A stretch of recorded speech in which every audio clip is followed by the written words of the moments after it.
Welcome to Gavel. I'm your host, Cobb District Attorney Vic Reynolds. We're very honored to be back in the studio for our third show with our partners here at TV 23.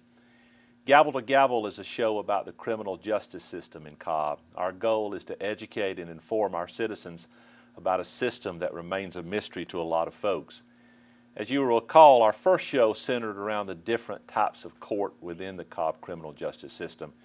And then last month we took an in-depth look at what a clerk's office does, their duties, responsibilities, and functions. Some of the subjects we're going to be looking at in the future will be jury duty. What happens when you get a ticket? How does probation work? Subjects that affect or touch either our lives or family members or friends during the course of our time here in Cobb County. But today we're going to take a look at a court system that is probably one of the perhaps most misunderstood court system within our criminal justice system in Cobb, and that's the probate court. I think at the conclusion of this show, the viewers are going to be surprised at what all the duties and responsibilities are of this court. And today, to help us look at this subject, we're very honored to have as our guest Judge Kelli Wolk. Judge Wolk was elected as our probate judge in Cobb County in 2008, was re-elected in 2012. She went to law school at my alma mater, Georgia State University College of Law. She was staff attorney with the probate court here in Cobb under the former probate judge, Judge David Dodd. Then she went to work for a law firm here in Marietta before offering herself as the candidate for the probate judge in 2008. I can tell you from firsthand experience, Judge Wolk and her staff do a great job in probate court, and Cobb County is very fortunate to have her as our probate judge. Your Honor, welcome. Good to have you here. Thank you so much. I appreciate those kind words. Well, thank you. Thank you for joining us today. My honor. Why don't we start at the beginning on a court system that perhaps folks just don't understand or don't hear a great deal about, and tell our viewers just generally how do probate courts work in our state in Georgia? I love what I do, and so I'm a little bit of a geek about these things, but the history of the probate court is actually quite fascinating. In the olden days, when the unofficial history is that in the olden days when you needed to take care of business, the emergency day-to-day business that needed to be done, you needed somebody close by who was always there.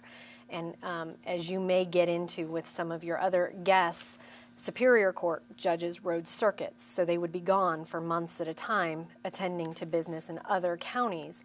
And so if you had a birth or a death or a marriage that you needed to take care of in the ensuing 4 or 5 months, you couldn't wait for those judges to come back. So every court or every county in the state has a probate court.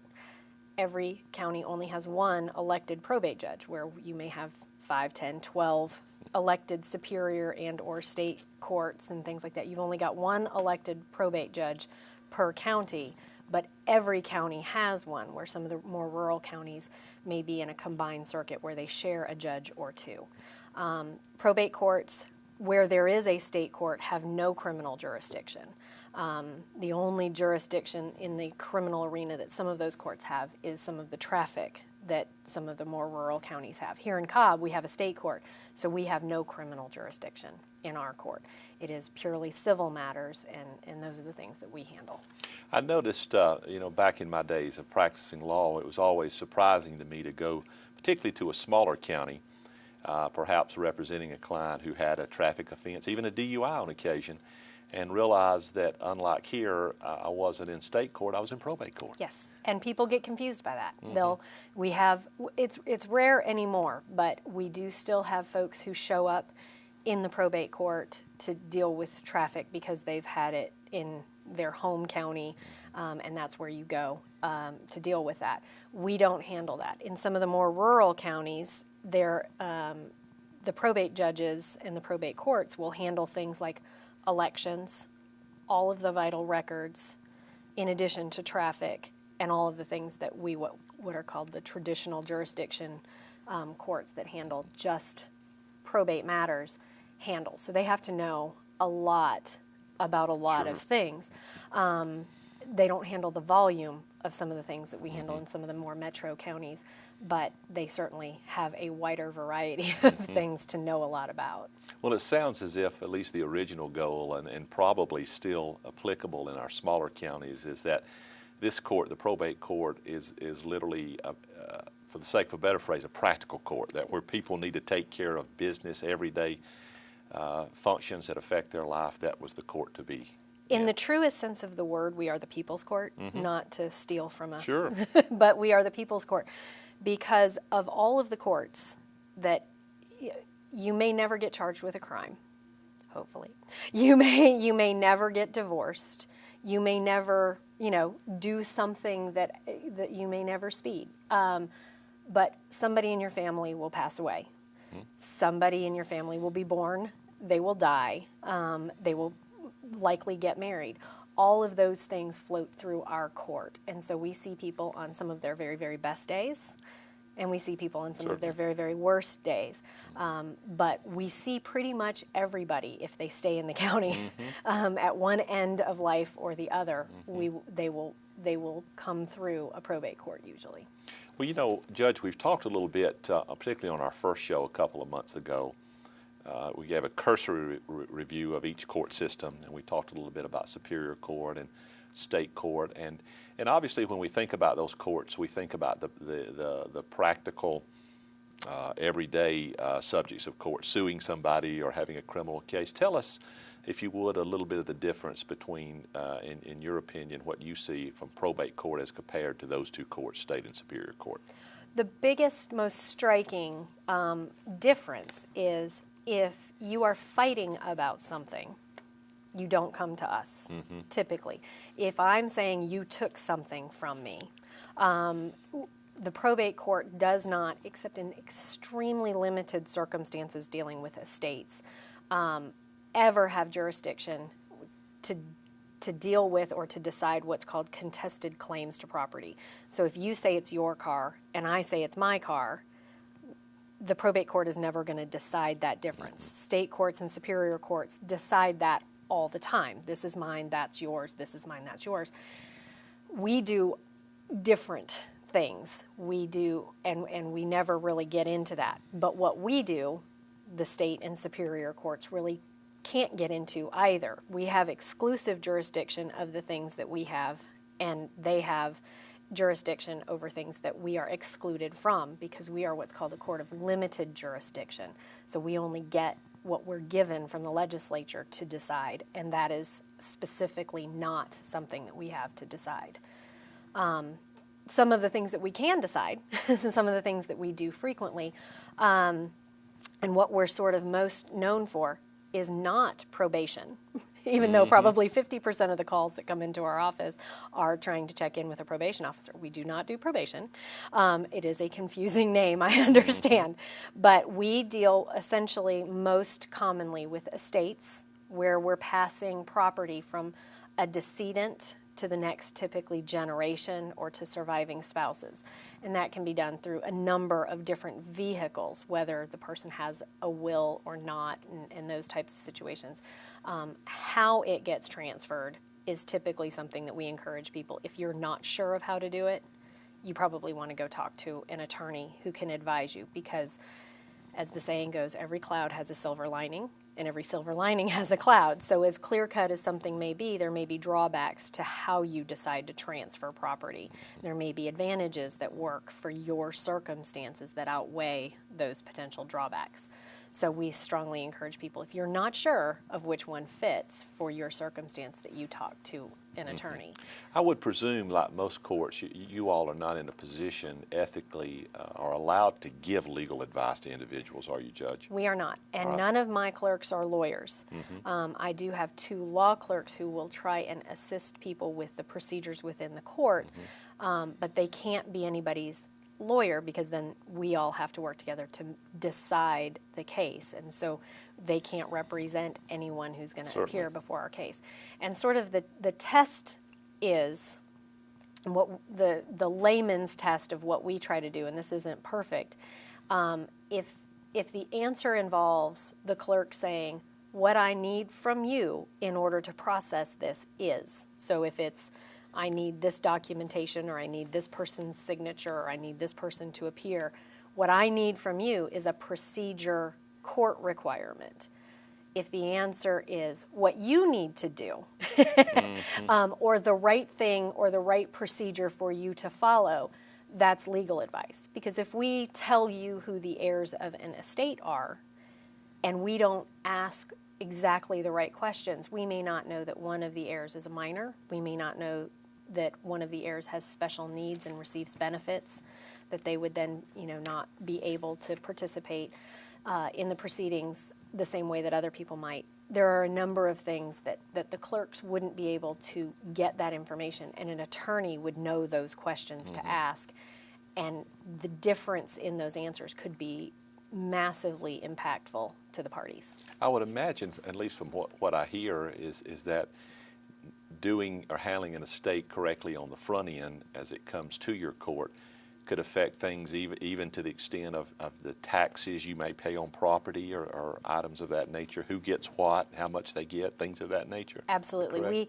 I frequently say I never understood the phrase penny wise, pound foolish until I took this job, where people were trying not to necessarily get the assistance that they might need. Not everybody needs a lawyer, and Georgia is incredibly what we call pro se happy or pro se friendly, where people can represent themselves in the court.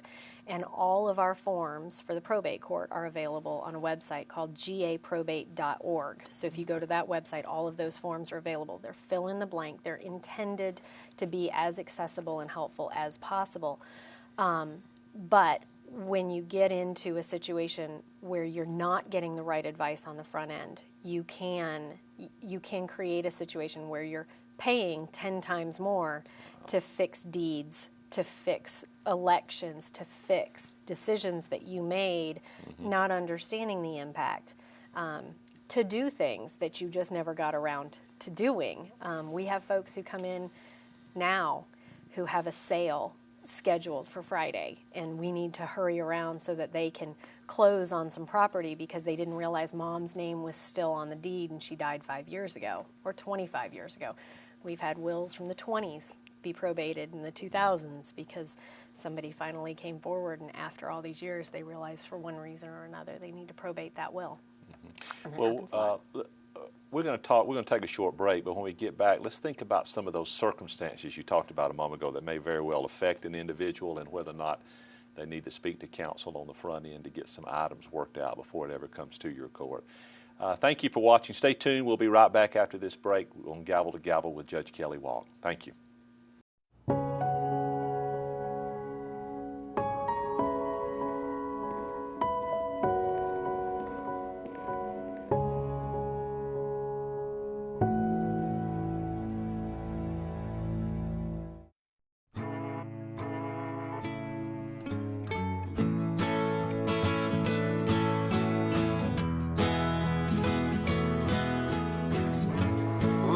Son, tell him that I've begun to dream of things to come, and tell the trees not to look for me. I'm going to find some peace of mind. Wake the sun. Wake the sun, wake the sun, wake the sun.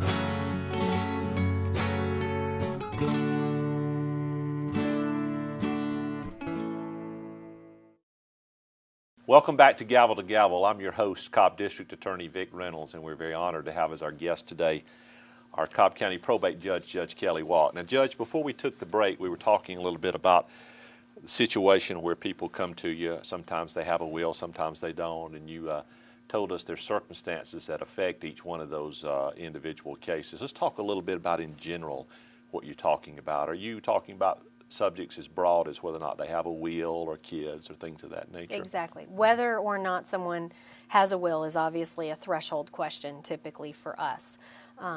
And then you look at whether or not they're married, because surviving spouses have entitlements to certain types of treatment in a decedent's estate that other people who are not married at the time of a decedent's death would not get. Whether they have minor children, meaning under the age of 18, whether they have incapacitated children, all of those things. And then you look even more specifically as an attorney advising a client at what they owned, where they owned it, how they owned it, whether or not you even need to do anything. There are lots of estates where the only thing that's owned is a joint bank account, and they perhaps rented an apartment or something like that. There may not be anyone who needs to be a point person for the estate, and that may affect how you go about transferring property from one person to another. But if there are lots of deeds and titles and car titles and negotiations and claims against insurance, all of those types of things, if there's someone who needs to do that legwork, then you're going to try and do things a little bit differently because you need somebody who is a person who can act on behalf of the estate. It would seem to me, before we move on to your office specifically, it would seem to me a general rule of thumb would be the more property an individual has, be it real property, be it personal property, the more assets an individual has, it would probably behoove them to get some legal counsel before something happened. Would that be a fair statement? I would say children. If you have children, you typically would be, you want to make that selection yourself as to who, because I'm the probate judge in Cobb County. I don't know anything about your life, your friends, your family, yet sometimes in half a day or a day, I'm asked to look at the evidence that's presented and make decisions about testamentary guardianship as a result of what's presented. That's less than ideal. You have a lifetime with your friends and your family to make a decision as to who you think would be the best person. So I would say number one, if you have children. And then number two, you start looking at what types of property and how it's titled and what happens the moment that you pass away, whether it goes to somebody like an insurance with a beneficiary, or if it just sits there and somebody has to get a title from a court to go ask for it. And those are the types of things where if you just get the advice.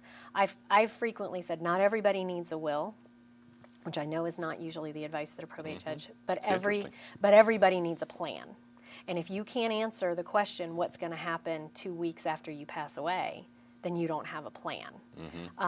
Most people would benefit from a will, not everybody, but it's the plan that's the important thing, and understanding it is my biggest advice, is to get that information from someone who knows. That's great advice, and I know the viewers will certainly heed that. I hope they will. Let's talk a little bit specifically about the Cobb Probate Court. Tell us a little bit about how your office is divided up. In other words, you talked a little bit about the estate work, but what else do you do there? Well, we have two divisions within the Cobb County Probate Court. We have the what we call the Estates Division. Within the Estates Division, we handle the judicial matters. We handle guardianships, both of minors and of adults. We handle estates, some of what we've been talking about, where we transfer property or help families get things lined up in such a way that they can go out into the world and transfer that property between the generations. The guardianship side, we have a significant portion of our time is dealing with guardianships, much more than I think most people think about. We also do lots of other very interesting things, like we do all of the fireworks permits in the county, so I walk around on the 4th of July and just say, you're welcome, you're welcome. We do a number of other things, mental health related. If somebody needs to have a family member who has either a drug dependency or mental illness, or other type of illness and dependency, committed involuntarily to a hospital for something other than what we would call a medical procedure, they would come to us. And if they are needing to stay on an extended basis, the hospital comes to us if the patient is unwilling or unable to consent to that treatment. So we have sort of a pretty wide, diverse set of circumstances that we deal with, but pretty much the major theme between them all is that there is either someone has passed away or there's someone who's unable to protect their own rights. So our job is sort of to advocate for or to ensure protection of the rights of those people. And sometimes the families will get a little bit frustrated because they'll come in and they'll say, well, why do you need to tell so-and-so? Why do you need to tell the dad about a guardianship? We haven't heard from him in 5 or 10 years. Well, it could be that that dad hasn't been involved because nobody's told him where his child is. And so we are trying to make sure that we are protecting those. Sometimes it creates problems and frustrations for families, but that's our job. And one, it's the right thing to do, and two, it's the legally required thing to do. So if we go around doing things without meeting the legal requirements, we're not doing anybody any good, because the whole thing is not going to stand up if it's ever challenged. Certainly.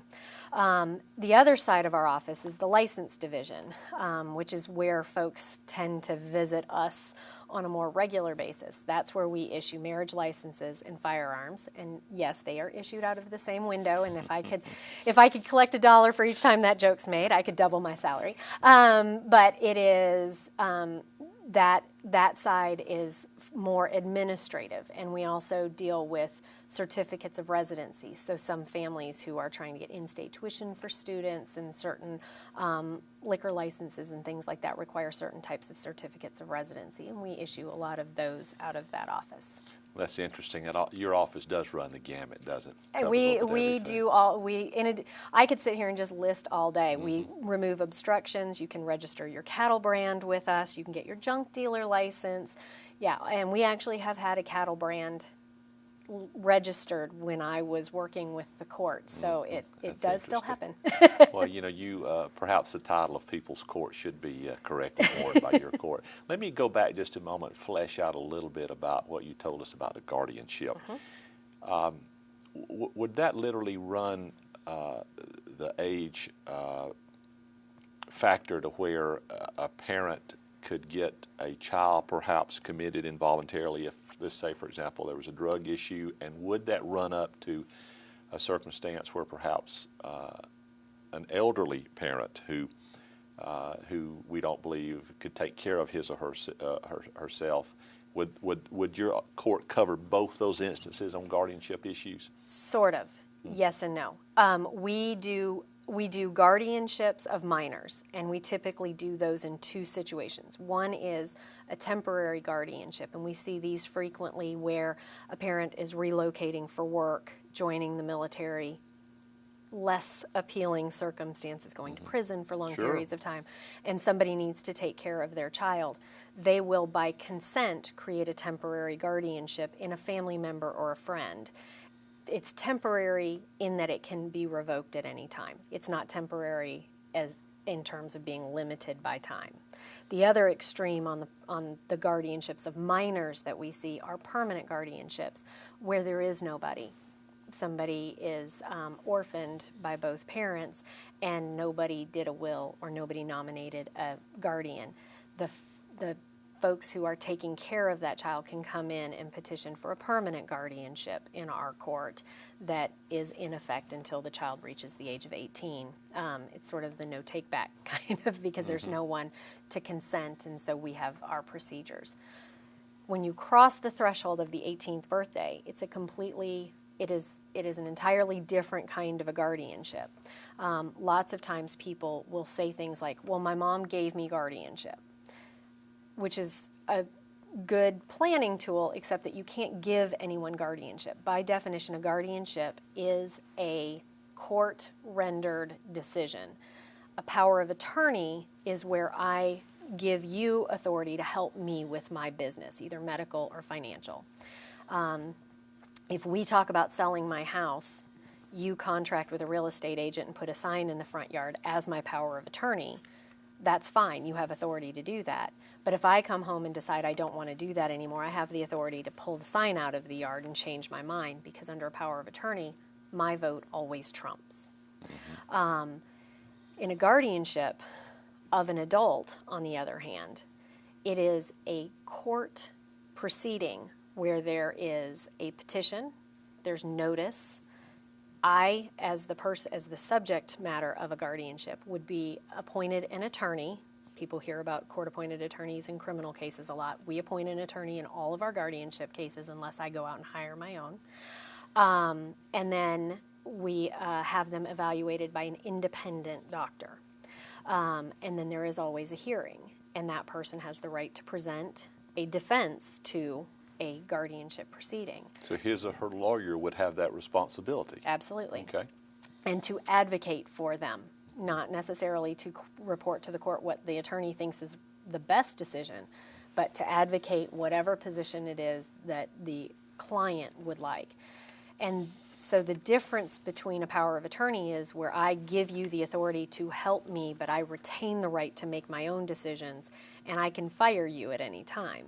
With a guardianship, it's a determination that I am not capable of making these decisions and handling this business, whether it be financial or medical or both. And so the court removes that right from me and transfers it instead to you.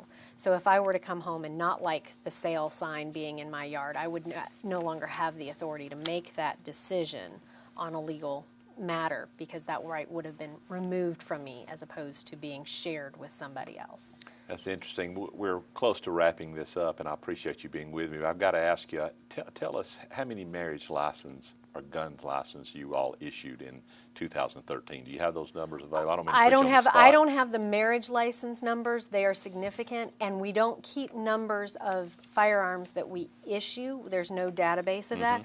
We processed just shy of 12,000 applications, and we're on pace to do very close to that again this year. So, and that's been an ever-increasing number.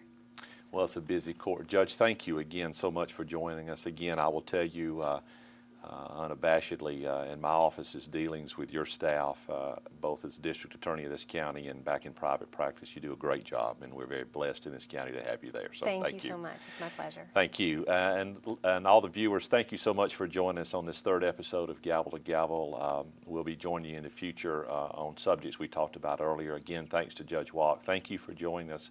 I'm your host, Cobb District Attorney Vic Reynolds, and stay safe. Thank you.